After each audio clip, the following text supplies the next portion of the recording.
Picture this, it's day one of your official freelancer life. After weeks and months of deliberating, you finally got the courage to jump ship from full-time employment and go freelance. You sat at your kitchen table, you lift up your laptop lid, and you go to update your LinkedIn status to full-time freelance, and then, bam, you are hit with a wall of negativity. The freelance market's the hardest it's ever been. It's a nightmare. Clients are damaging the industry. No one pays on time. Now, I've been working in digital marketing for 16 years, and for the past near 8 of them have either been freelancing or running a freelance network. And to this day, freelancing has been the best decision I've ever made of my career so far. So in this video, I'm going to help you navigate some of that negativity and help you understand your why so that you can really truly understand if freelance is right for you. And if it is, what can you do to bat away the haters? So there are 2 main ways to navigate negativity within freelancing, and one is emotive and the other is practical. When it comes to emotive, it's understanding what truly makes us happy. The tricky thing with the emotive side of it is that only really you can decide that. Is your desire to be a freelancer outweighed by all of the stuff that goes along with it? If the answer is yes, then blocking out negativity and navigating it becomes a lot easier because you won't let anything get in between you and your goal. I knew that freelancing was going to change my life forever when it was a cold January morning. It was my first day of freelancing. I'd handed in my notice and worked my notice in the December of 2017, so January 2018. And I was stood in the park with my dog at 9 o'clock in the morning, a frosty, cold January morning, all people commuting round me. And when I say that moment will be sealed in my brain forever as utterly liberating, exciting, verging on emotional, because it felt like everything I'd worked for my entire life and dreamt of had finally happened. That sounds overkill, right? Because I'm stood in the park with the dog on a January morning and people walking around me will have no idea the significance of that event. But for me, that was huge. So if you have got as stronger feelings towards wanting to be self-sufficient and work, then freelancing can genuinely change your life. And the reason it's so important to remember moments like that and to question how important freelancing and the goal of working for yourself is that if that is your genuine driver, it makes filtering out negativity easier. And when you see the commentary around the market being really hard, yes, it is hard. But freelancing has always been hard. It will always be hard. But the market has definitely evolved in the last few years due to external factors, things like COVID, governments changing, everything else. But what do all of those things have in common? Those things that affect the market are completely out of our control. And the only thing we can control is how we react to it. And when it comes to controlling the controllables, there is a critical and core theme that separates out the 2 types of freelancers, the ones who are negative towards the state of the market and the ones who are positive and existing and thriving. And that is their style of mindset. The negative ones tend to have more of a victim and a pessimistic mindset. So the market's always hard. It's the market's fault I have no work. No one's going to reply to my cold outreach emails, so there's no point in doing them anyway, etc., etc. You see this all the time. And this is the underlying, most poisonous, toxic type of mindset that you can have as a freelancer. And if that resonates with you in any way, shape or form, you should not be a freelancer.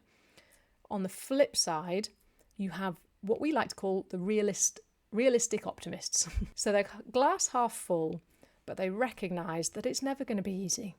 It's never going to be super straightforward. It's never going to be full-time on the beach in Bali, enjoying life as a freelancer, digital nomad. It comes with all of this practical stuff that we're about to talk about. And to be a realistic optimist and know that not every conversation you're going to have is going to turn into a deal. And the market is always going to change. It's about me adapting to it. And what can I do to help me evolve alongside the market? If you have that mindset and that resonates with you, then you have a brilliant chance of freelancing changing your life and you succeeding and thriving as a brilliant freelancer. So if you're still here and you decided from an emotive perspective that your drive to be freelance is strong enough to keep going and you can bat out the negativity, then here are the practical challenges that I've come up against over the past few years that will help you understand whether or not it really is right for you. You will see, no doubt, a ton of overwhelming content about how there's no work out there and it's all dried up, blah, blah, blah. But what you find is that kind of commentary comes from people who are used to having really full pipelines who have now dried up, or who have been working in freelance for a long time, have had a load of referrals, never done any marketing or personal branding or cold outreach, and now their work has dried up. And I think this is the biggest divider. And this point right here is the one that will really make you decide whether or not freelancing is for you. And that is sales and marketing. The most successful freelancers and the ones who can block out the negativity the best are the ones who focus on consistently marketing themselves in line with delivering projects. And that is everything from building a personal brand to building marketing material to being visible on LinkedIn. All of this stuff should happen concurrently with you doing your delivery work, because by doing that, you put yourself in a really safe spot to try and navigate the ebbs and flows that naturally come with freelancing. You won't be able to obliterate them or get rid of them completely, but you can manage them. Now in 2025, we are so fortunate to have things like AI, Canva, all of these other tools just weren't around when I first went freelance, that can help us curate our marketing material and our personal branding assets a lot quicker and a lot more easily. And the difficulty that a lot of older school freelancers are struggling with is that they've never had to do that before. They've had a really steady stream of income. It's been a little bit up and down, but overall, their referrals have worked for them always. But now that the market's more competitive and some of their clients are struggling to pay bills, they're now finding themselves in a position where they have to proactively do this stuff. And that's uncomfortable and it's not fun for a lot of people. But if you're driven by freedom and freelance, even the laborious task of cold outreach, marketing, personal branding will feel insignificant because you are so driven by the end goal of freelance. If you really hate the idea of selling yourself and networking and marketing and personal branding, and the idea of it makes you want to vomit, which is totally understandable, by the way, because it's very much not everybody's cup of tea, then freelancing in 2025 is probably not for you. And that is where a lot of the negativity around freelancing is coming from right now. And the brilliant thing about those practical steps is they're all completely controlled by you. You send as many outreach emails as you possibly can. You are in control of your personal branding strategy and how often you update your LinkedIn and are visible on LinkedIn. The more you do that, and the more you consistently do that and purposefully go networking, and if you get to the end of the day or the week or the month and you can comfortably say, you've done everything you possibly can that week to get your face out there as a freelancer, then you will have the strength and resilience to bat away the negativity and know that you're doing the right thing. And fundamentally, you'll be the one with the most work.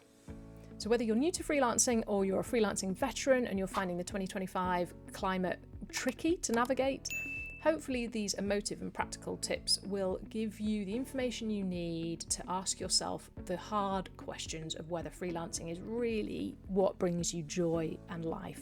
And if you are really genuine about pursuing a thriving career as a freelancer, then check out our 10-step playbook.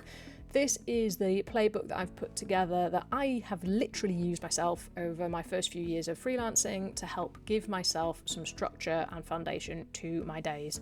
And in the meantime, remember, stay positive. It's all on you. You can not control the market. You can only control how you react to it.